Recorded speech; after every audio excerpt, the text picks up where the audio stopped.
Hey guys, this is Northville Tech.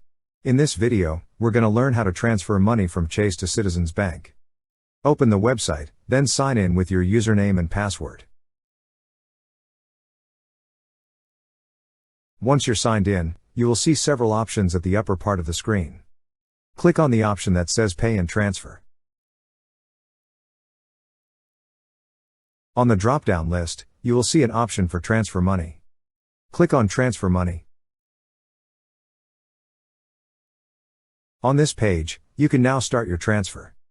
First, select the From and To account. The To account must be your Citizens Bank. If you haven't added an external account yet, click on Add an external checking or savings account.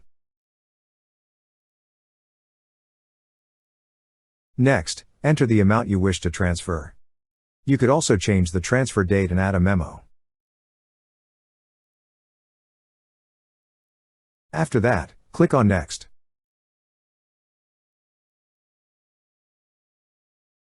Then here, review the transfer details.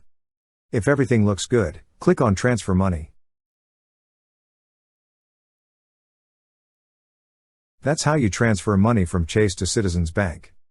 Thank you so much guys for watching, and if you have not yet subscribed to our YouTube channel, please subscribe to our YouTube channel as we create tech videos related to financial apps almost every day.